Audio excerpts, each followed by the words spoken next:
পালা পালা পালা সবাই, সত্যিকারের ভূত রে, সত্যিকারের ভূত।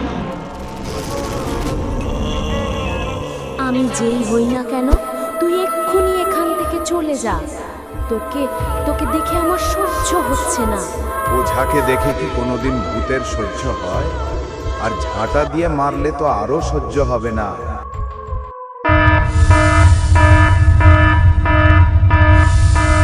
একদা এক সময় তাজপুর নামে এক শান্ত নিস্তব্ধ গ্রাম ছিল। সবুজে ঘেরা এই গ্রামের মধ্যে ছিল একটি বিশাল পুরনো কুয়া, যেটি ছিল সারা গ্রামের একমাত্র পানির উৎস। আশেপাশের কোনো গ্রামে কুয়া ছিল না, তাই সব মানুষকেই জল আনার জন্য আসতে হতো তাজপুরের এই কুয়াতে। লোকেরা বলতো কুয়াটি অভিশপ্ত, কিন্তু কেউ কোনোদিন চোখে কিছু দেখেনি, তাই সেই গুজবের গুরুত্ব কেউ দিত না। কিন্তু একদিন এক ভোরবেলা ভাস্কর নামের এক 16 বছরের কিশোর জল আনতে এলো। চারদিক নিস্তব্ধ, পাখির ডাক শোনা যাচ্ছে। সে কুয়ার কাছে এগিয়ে গিয়ে জল তোলার চেষ্টা করে। আজ যেন কুয়ার ভেতরটা খুব অদ্ভুত লাগছে। জলটা ঘোলা কেন? হঠাৎ করে কুয়া থেকে এক ঠান্ডা হাওয়া বেরিয়ে আসে। ভাস্কর অবাক হয়ে পিছিয়ে যায়। তারপর সে দেখতে পায় কুয়ার জলের ওপর ভেসে আছে একটা সাদা কাপড়ে মোড়া মুখহীন নারী অবয়ব। ভাস্কর দৌড়ে গিয়ে মাকে সবকিছু বলে, কিন্তু মা বিশ্বাস করে না। ও ভাস্করের মা বলে, রাত জেগে ফোন ঘাটলে এমন হ্যালুসিনেশন হবেই। কিন্তু সেদিন থেকেই গ্রামের আশেপাশে অদ্ভুত ঘটনা ঘটতে থাকে। কুয়া থেকে জল তোলা মহিলারা জ্ঞান হারিয়ে ফেলে। কেউ কেউ দাবি করে তারা জলের মধ্যে চিৎকার শুনেছে। একদিন এক মেয়েকে দেখা যায় কুয়ার ধারে বসে আপন মনে হাসছে, কিন্তু পরে বোঝা যায় সে তখন অজ্ঞান ছিল। একদিন রাত্রে ওই গ্রামের ভাস্কর নামে 18 বছরের কিশোর ওই কুয়ার পাশের পথ ধরে বাড়ি ফিরছিল। চারদিক নিস্তব্ধ, শুধু ঝিঝি পোকার ডাক আর দূর থেকে কুকুরের হালকা ঘেউ ঘেউ শব্দ শোনা যাচ্ছিল। তখন হঠাৎ তার মনে হলো যেন কেউ তাকে ডাকছে কুয়ার দিক থেকে।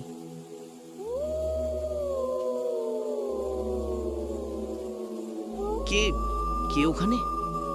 কেউ আছে? কোনো উত্তর আসে না, কিন্তু কুয়ার জল যেন নিজে নিজে নড়ে উঠছে, যেন জলের উপর কেউ পা ফেলছে।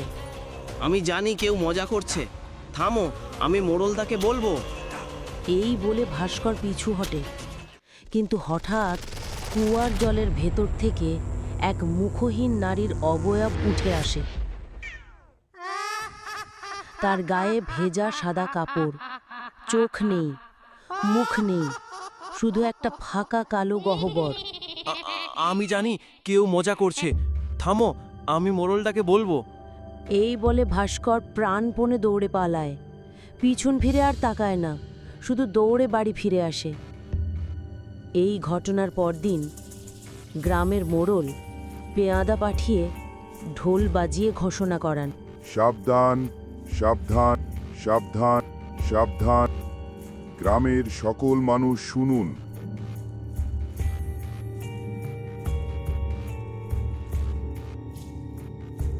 ওই পুরনো কুয়ার কাছে কেউ যাবে না। গতকাল রাতে আবার দেখা গেছে সাদা কাপড়ে মোড়া এক মুখহীন নারী কুয়ার পাশে ভেসে বেড়াচ্ছে।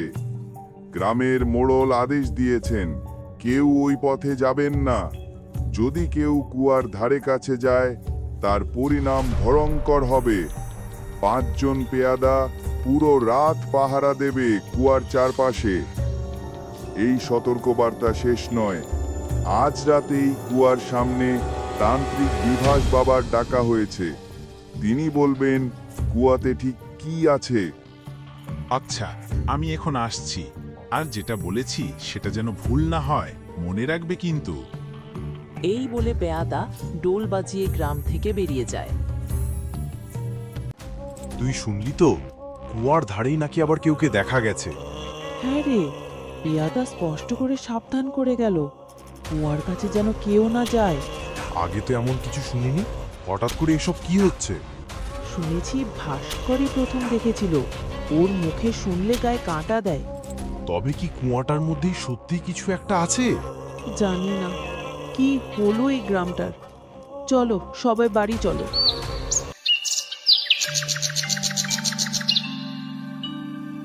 মণ্ডল মশাইয়ের আদেশ অনুযায়ী 4 জন পেয়াদা কুয়েটিকে পাহারা দিতে থাকে এবং বলতে থাকে, এইসব কুয়াটুয়া পাহারা দিতে দেয়া মানে পাগল বানিয়েছে রে। ভূত বলে কিছু নাই, সব গ্রামের মানুষের কল্পনা। আরে রঘুদা, জানেন তো আমরা ভূতের জন্য না, চোরের জন্য পাহারা দিচ্ছি। ভূত তো থানায় এফআইআর করে না। ঠিক কইছস, গ্রামের লোকের যেই কুয়াতে জল দেখলেই গা শিউরে ওঠে, আমরাই সেখানে আরাম করে পাহারা দিব। জানেন রঘুদা, আমার তো মনে হয় এই কুয়াতে আসলে কিছুই হয়নি। কিচ্ছু নাই, ভূত থাকলে তো এতক্ষণে এসে বলতো, দাদা একটু জল খাবো।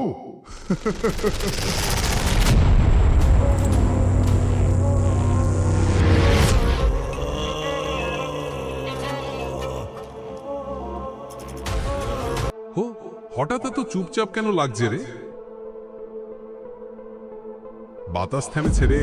জুন মাসে এমন হতেই পারে। আবার ভূতের নাম নিবি বুঝি? না, ভূত তো তোরে দেখলে নিজেই পালানে।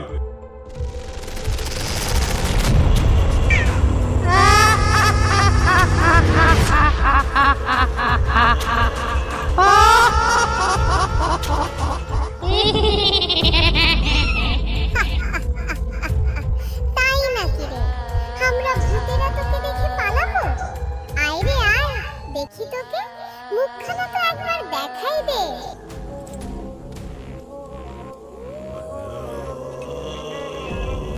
কিরে, চুপ করে গেলি কেন রে? কথা ফুরে গেল?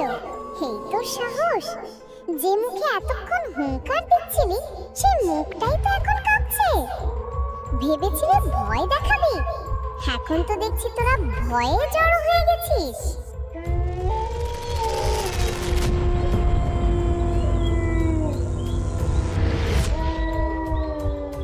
ও ও রঘুদা, তুমি তো বলেছিলে ভূত বলে কিছু হয় না, তাহলে এটা কি গো?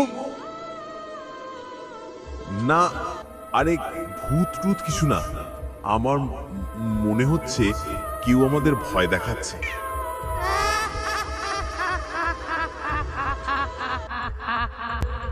তাই নাকি রে? আজ তোরা নিজেই বুঝবি ভূত বলে কিছু হয় কি না হয়।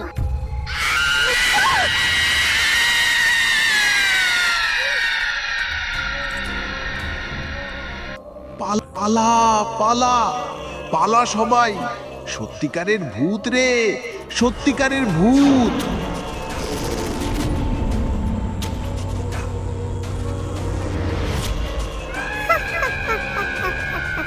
পালাবি কোথায় রে? আর পালিয়েই বা যাবি কোথায়? আজ তোদের মৃত্যু আমার হাতেই লেখা। বাঁচাও বাঁচাও, কেউ আমাদের বাঁচাও। আস্তে আস্তে সবাইকে মেরে ফেলবো।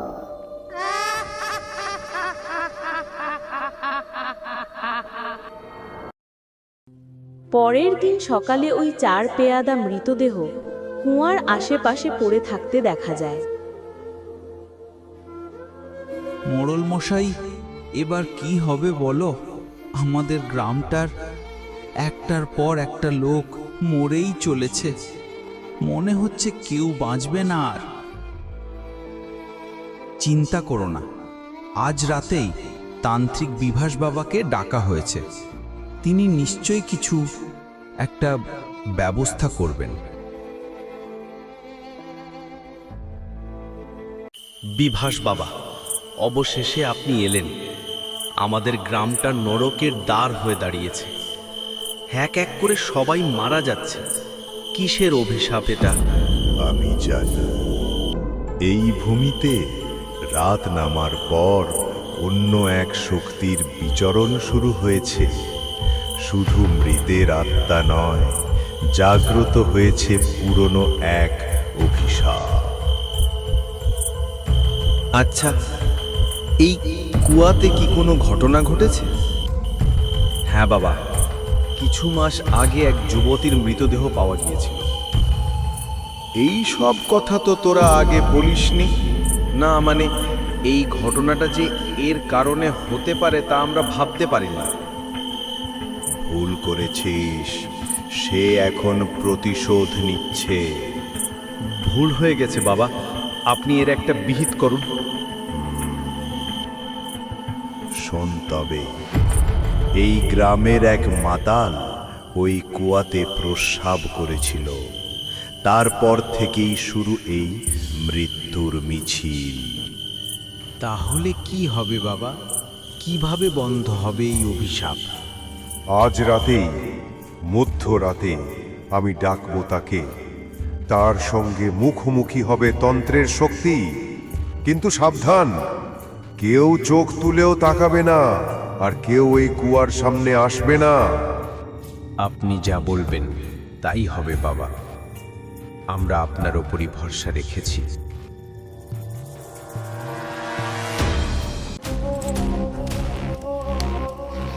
ওম হ্রিং কালী কালী কামিনী কামরূপিণী। অভিশপ্ত আত্মা, আমি তোরই নাম নিচ্ছি। আয়, সামনে আয়।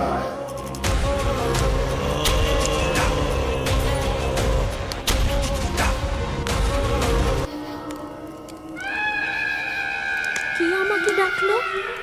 কে ভাঙলো আমার ঘুম? আমি তন্ত্রজ্ঞ বিভাস। তুই অভিশপ্ত। এই ভূমি তোর নয়, ফিরে যা, না হলে তোর অস্তিত্ব ছিঁড়ে ছিঁড়ে ছিন্ন ভিন্ন করব। তুই কে রে? তুই আমায় বশ করতে এসেছিস? তুই জানিস না আমি কে? কে তুই? আর এই গ্রামবাসী তোর কি করেছে যে তুই সবাইকে মারছিস? আমি যেই হই না কেন, তুই এক্ষুনি এখান থেকে চলে যা।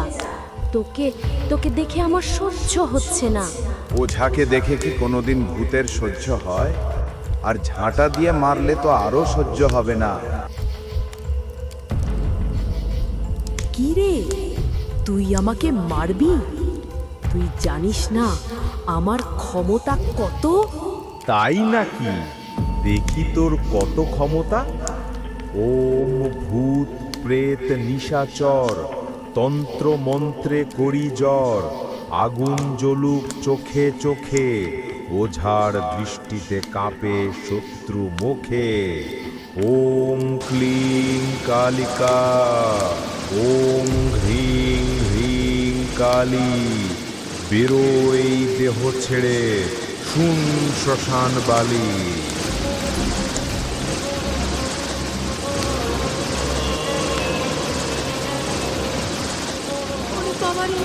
পড়ে গেলাম রে। না না, ছাড় বলছি, ছাড়।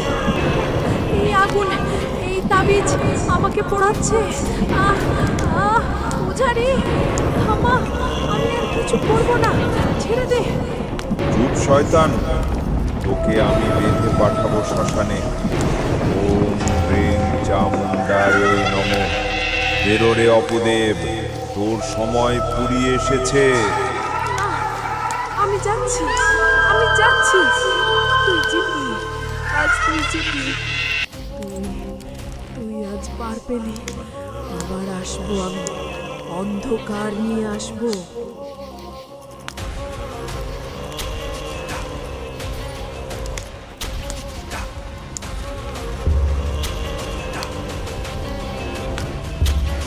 সবাই মন দিয়ে শোনো, এটা আসল ভূত ছিল না, এটা ছিল তার চেলা, একটা ছায়া মাত্র। আসল ভূত এখনো বেঁচে আছে। ও আবার আসবে প্রতিশোধ নিতে। আর যাতে সে ফিরে এসে আর কারো ক্ষতি না করতে পারে, তোমাদের আমার কথা শুনতেই হবে।